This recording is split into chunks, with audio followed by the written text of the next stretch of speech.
It's showtime, folks!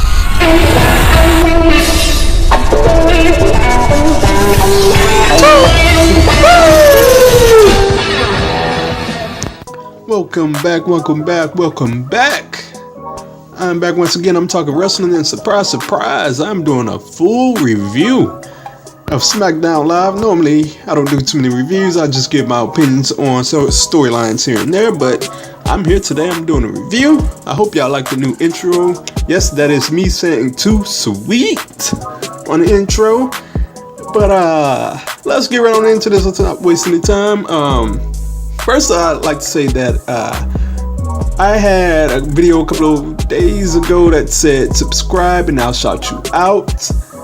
For whatever reason, YouTube only showed like one person that subscribed, but it was quite a few people that subscribed. So from here on in, if you subscribe, comment down below with subs so that I know that you subbed so I can shout you out.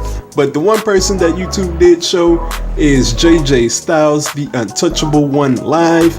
He's a kid that loves wrestling just like all of us, and thanks for the sub, my friend. Thanks for the sub. So if you guys want to keep them coming, comment down below sub and I'll shout you out. So let's get right on into this. We opened the show today with John Cena. He had a promo, and of course, you know, John Cena comes down, especially we're in Canada, he gets a raucous response. The mixture of cheers and boos. John Cena sucks. But to get into the promo, he jumped right into his promo. He talked about the events of last week. He talked about Shinsuke Nakamura, and what I really liked from the beginning of this promo, it was cheesy or whatnot, but he really put over Nakamura as a legitimate threat and a legitimate challenger going forward. So I really liked that. But as he was doing that, he was interrupted by Baron Corbin, and Baron Corbin has new music apparently that's pretty decent. He had a back and forth with Cena. Cena called him a skinny, fat, loudmouth dumpster fire. To which, I don't like that, but it is what it is. But they had a back and forth. It was interrupted by Daniel Bryan, who made the match Baron Corbin and John Cena at SummerSlam. And I mean, looking at all of this, it's like WWE just had all of the plans for SummerSlam made, and then they just looked up and said, well, Corbin and Cena is the guys that's left, so let's put them in a match together. This is a pretty decent match. I guess it'll be a pretty decent match, but Corbin most definitely needs to win. I'll save my predictions on that for my prediction show. But moving on, we had the Usos versus Sami Zayn and Ty Dillinger. Poor Ty Dillinger, man. I really thought they were going to use him and he was going to be something in the mid-card, and oh well. This was actually a pretty decent match. Sami Zayn and Ty Dillinger got in way more offense than I expected. It was really good for the time. It was given around 6 minutes or so, but I didn't like the fact that Ty Dillinger tapped out. I mean, sheesh, poor Ty Dillinger again. Poor Sami Zayn. But this match was all about setting up or continuing the feud with the New Day.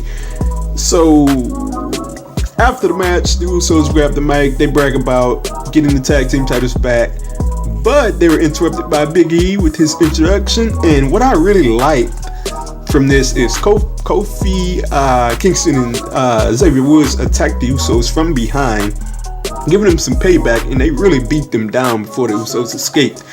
And you know, I gotta give WWE some credit. As I've been saying for the last few weeks, there has been some really good storytelling heading into SummerSlam. You know, I've been upset with some things here or there, but this was another example of really good storytelling heading into what's looking like a really good SummerSlam.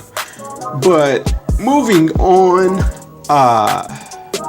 we had an interview with Randy Orton, to which he was basically getting ready for his match with Jinder Mahal.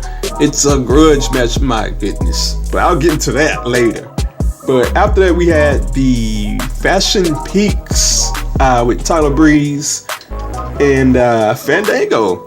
I mean, I gotta admit, I was not a fan of the Fashion Pals at one point. I thought it was cheesy and whatnot. I didn't like it, but I've come on. I've come on to it. I actually found it pretty funny now. But looking at that segment, Breeze was looking for Fandango.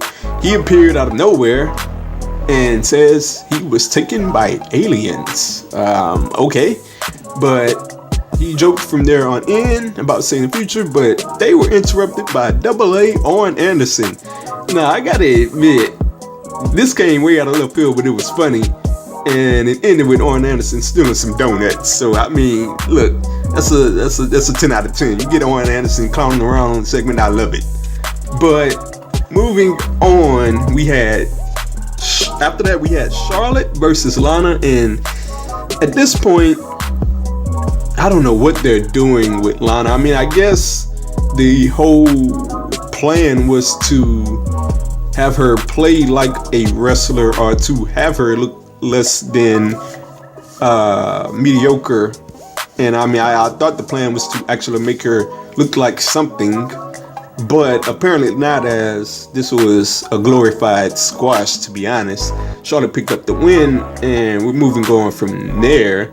I don't know where that goes from there, but we're moving on. After that, on SmackDown, we had the segment with Shane McMahon, AJ Styles, and Kevin Owens, and I must say, I was very entertained by this segment.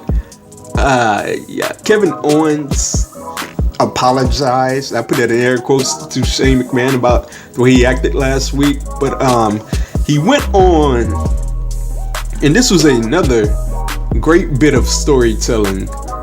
He went on to talk about how McMahon has previously screwed over a Canadian legend before, and that got the crowd to really pop there in Canada. That brought out the "You Screw Brett" chants for Shane for whatever reason. But then he went on to say Brett deserved it. Then the crowd booed. And Kevin Owens is a real heel, old school heel. He's not out there to be cool. He wants to tick off the crowd, and I really like that. But he went on to show some footage. First from before WrestleMania, when AJ Styles threw Shane into a car window, and afterwards from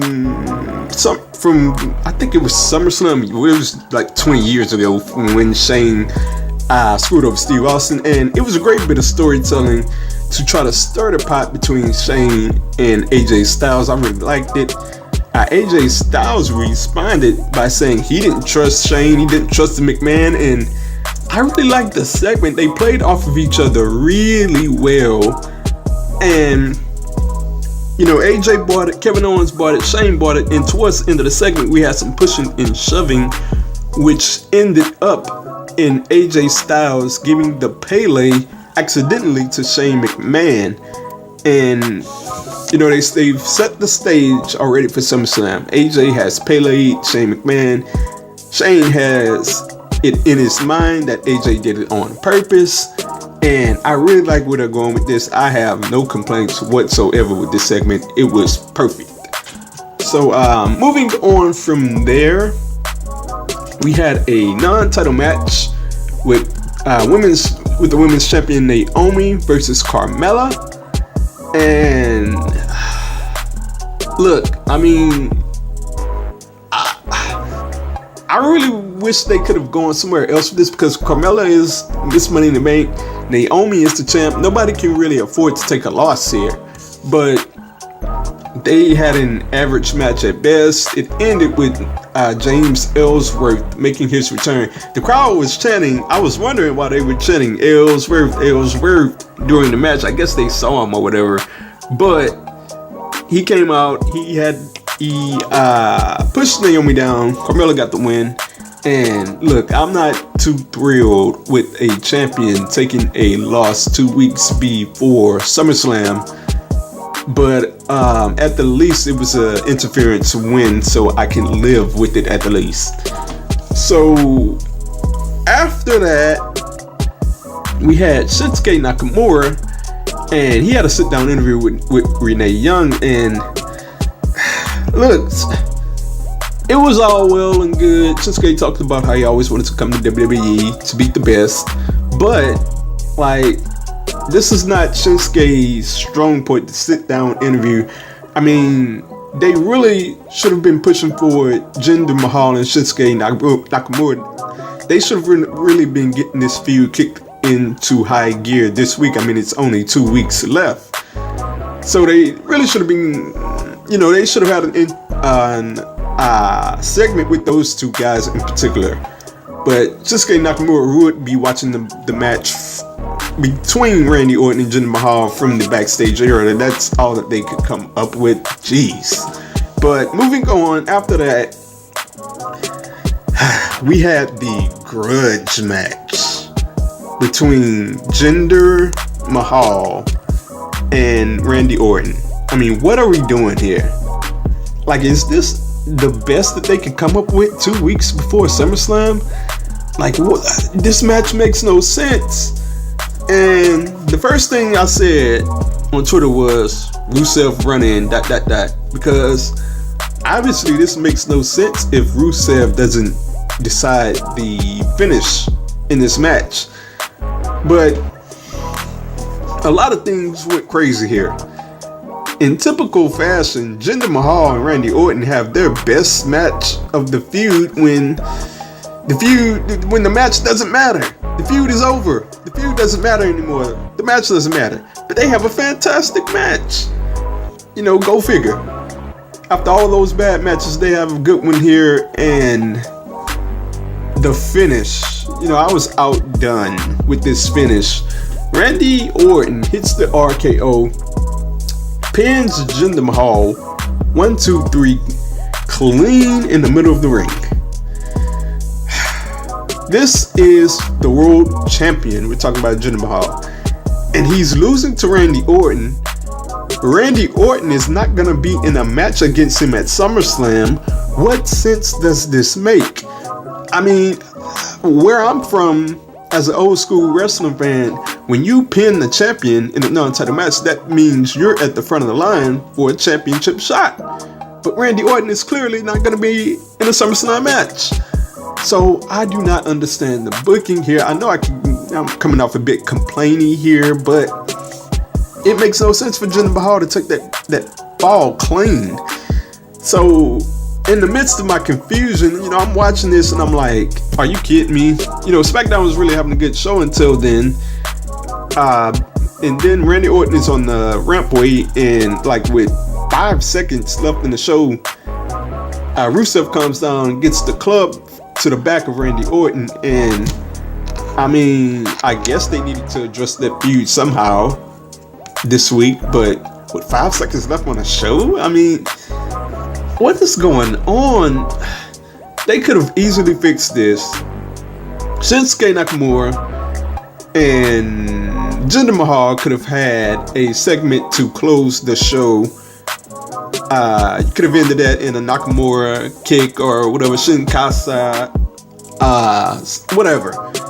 And Randy Orton and Rusev could have had a segment of their own earlier in the show, and that would have just made all the sense in the world. But what we got here just made no sense. But looking at SmackDown overall, I really liked the show this week. However, it was going good, and it's something about a bad ending that kind of puts a damper on a good show, and we got that tonight. Randy Orton and Jinder Mahal was a bad ending. The Rusev in the club from the back came with like 5 seconds left. Just came out of nowhere, but it is what it is. Overall, it was a good show, but I did not like the ending. So that's the review this week. I hope you liked it. Feel free to comment down below. What did you think of SmackDown this week? Are you excited for SummerSlam? What is your excitement level heading into SummerSlam? Comment down below, and also stay tuned as I will be covering more wrestling throughout this week and throughout weeks to come. So stay tuned.